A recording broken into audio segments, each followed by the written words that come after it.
Hey everybody, just wanted to send out a little extra video to my Thrive supporters who pray and give to the ministry.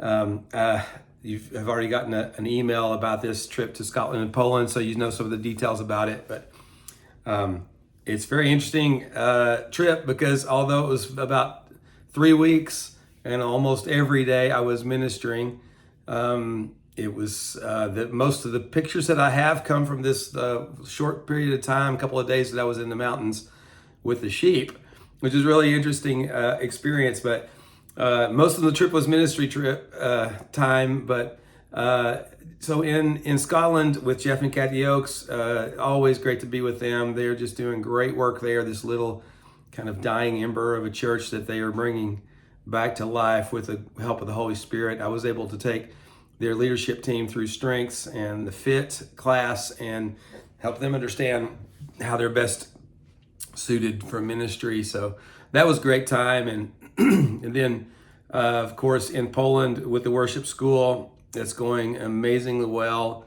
About 40 people there again they're part of this songwriting school that we're doing, and just beautiful things. And some public ministry also that I did, but a lot of this trip was private ministry. It was to people, individual leaders or couples.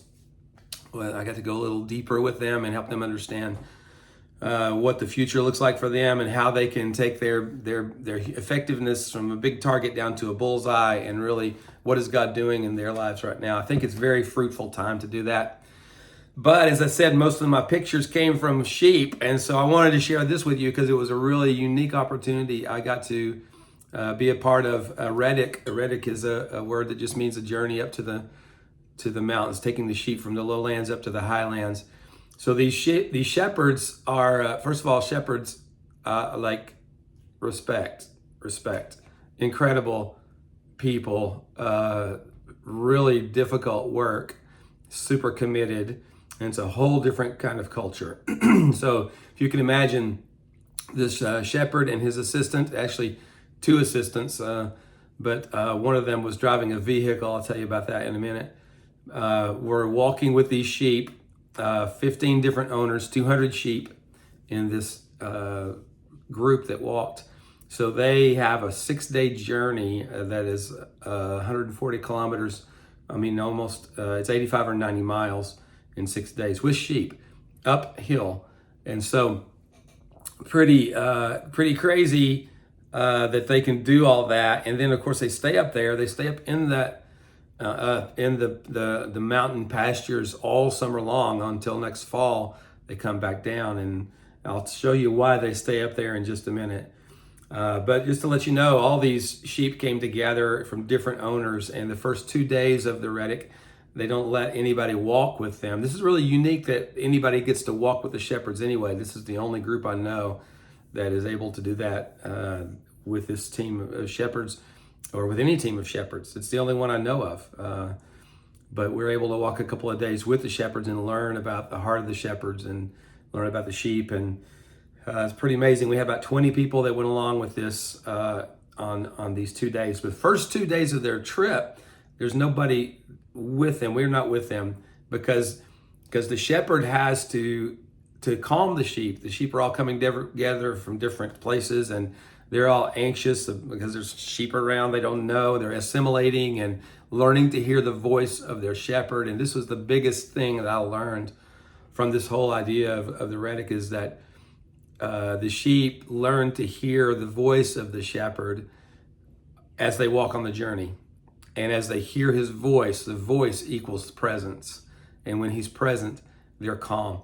But they're not calm if if something strange happens, they're very easy to get riled up. And so the first 2 days is calming the sheep, assimilating the sheep, getting to know the sheep, letting the sheep hear the shepherd's voice. And then about the third day, we come along. And then when we come along, we mess everything up because we smell funny, and we are different. And so the sheep at the first of that day are anxious again. But by the end of the day, they understand the voice of the shepherd is still there. The shepherd is whistling and making funny noises, and and doing all kinds of calls with his mouth, and they're learning his voice. They're hearing his voice again. He's there. Everything's going to be okay. By the end of that day, they're settled back down, and we're like assimilated among them. So let me show you a few pictures here. And this is how they spread them out. Actually, when they are when they come together, they're kind of they gather in kind of a group, sort of a circle of a group. That's how they walk. But when they feed them, they spread them out like this. They have to spread them out and create wings there. And these sheep have to eat multiple times a day. So they have to stop, many times a day. They can drink water only once a day. That's fine. But they have to eat all the time. But they spread them out, and you can see that mountain in the background over there, over here. This is the mountain that we're going to. We actually went all the way to nearly the base of that mountain that day. So the sheep, though, they have to be, okay, sheep are just extremely stupid. And they really don't know anything except what is like right in front of them, 2 feet in front of them right now. Not 5 minutes from now, not 5 minutes ago, not over there, but right here, right now is all they see. So they have to spread them out so they have this green in front of them so they actually will eat.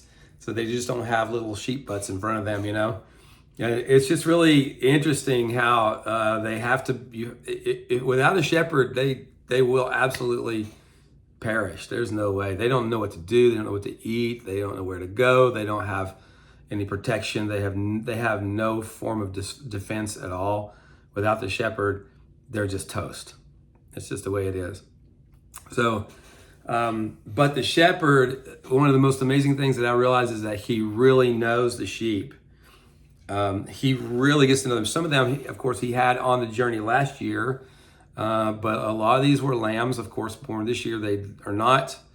They don't know the shepherd, and the shepherd has to get to know them, and vice versa. So a lot of this is relationship. It's getting to know the shepherd. This is a little picture of us walking through a village there. So if you get stuck in a car behind us while we're walking there, it's just you're stuck. That's all. So, but the relationship between the shepherd and the sheep. Here you can see us again getting closer to the mountain there. So it was a beautiful day. It was very cold in the morning, but it actually became a really pretty day there. I did film a coffee with Mark there in the middle of the pasture land with the mountains in the background. But so the shepherd knows these sheep so well. In fact, they give you a couple of examples. One is the lambs can't make the entire, this was 25 kilometers in one day, 15, 16 miles or whatever in a day. And they can't make the whole trip because they're too young. So they have to separate half of the flock, half of the lambs from their moms and put them in a vehicle. And that's how one of the shepherds is driving this vehicle up to the halfway point. They get halfway, they let these lambs back out to be with their moms again, to be able to eat. And then they have to pick out the lambs who've already walked but now need to rest for the rest of that day and be put in the vehicles. And we help them do that. We help them carry them to the vehicles. But the amazing thing was those shepherds, having only known those lambs like that 2 days before that, they knew every single one of those lambs. They knew which ones had already walked and which ones had not walked yet and which ones needed to be put in the vehicle. They looked through, they were overlooking some of these lambs. I'm thinking, why are they overlooking some of the lambs? And they were, because those lambs had already driven in the vehicle and they didn't need to be back in the vehicle. They were picking out those lambs because they knew every single one of them. Here's what's amazing is that we asked the shepherd how many sheep he has. And he said, I don't know. And I thought that's just a weird answer for a shepherd to give. I don't know how many sheep. But here's the thing. The thing is they don't know the number, but they know each sheep. That is amazing. And I think of, as a shepherd, as a pastor here, sometimes maybe in the West, the way we do church is we don't know. We know how many we have, but we don't know each of them. We know the number, but we don't know the sheep. Well, they don't know the number, but they do know the sheep, and they know them individually. In fact, one of the sheep was pulled out about 2/3 of the way through the day and put in this vehicle, and I had no idea why. It didn't look any different than any of the other sheep to me. It was pulled out and put in the vehicle. When we got to the end of the day, when that journey ended, where they were going to camp for the night, we realized why they pulled that sheep out. And they pulled the sheep out because it was ready to lamb, and it was, like ready right now to lamb. And this was maybe 3 hours after they pulled it out of the flock, and there's the little lamb there. And by the way, this was the 50th year that this group had walked this Reddick in this neighborhood, in this region, and so they named this little lamb 50. And this was the highlight of the shepherd's day, that 50 was born. The little sheep was born. So they keep going up. I actually have a little bit of, let me see if I can fast forward this just a little bit, so you can see. These are the sheep that are walking across. Now, earlier in the day, we had walked across a little brook, and they were so anxious, and they were just bleating and making all kinds of racket and noise. This lady in the background is her name is Magda. She's the one that organizes this trip. And now, if you can see, they are not anxious at all. They're just like chilling and walking across this. That's a cutie. They're just walking across because the shepherd's walking across, and if the shepherd's there and he's leading them, they're going to be all right. They can just walk right across. They're not making a lot of noise. Just a little bit, and just chilling out. Because the voice of that shepherd calms them, and it's beautiful. So, and of course, I think I wrote this in the newsletter. Of course, there was a story about the year before how one of the this was last year on Reddick. One of the sheep couldn't go any further with the young lambs, the young sheep. I don't know if it was a lamb, maybe it's a little older than a lamb, but it couldn't go any further. It was just too weary. And so the shepherd came and picked it up, but it was squirming, wiggling, just trying to get loose from the arms of the shepherd because it was anxious. It was anxious. And he pulled the little sheep's face directly to his face, and he made eye contact directly with that sheep.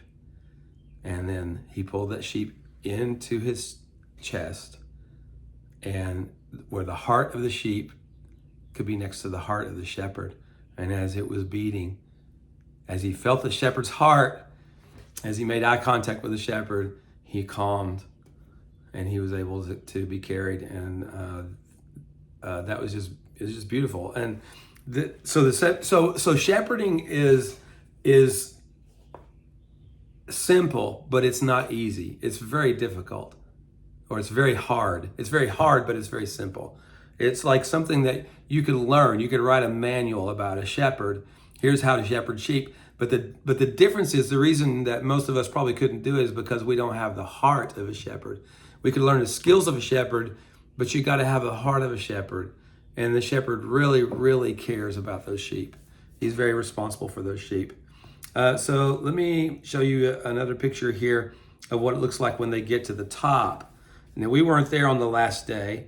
This is a picture of when they got to the top on the last day. Yeah, that is snow.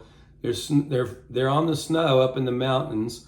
It's still snowing up there, but also they go over the top of that, and they get into some green pasture land on the other side.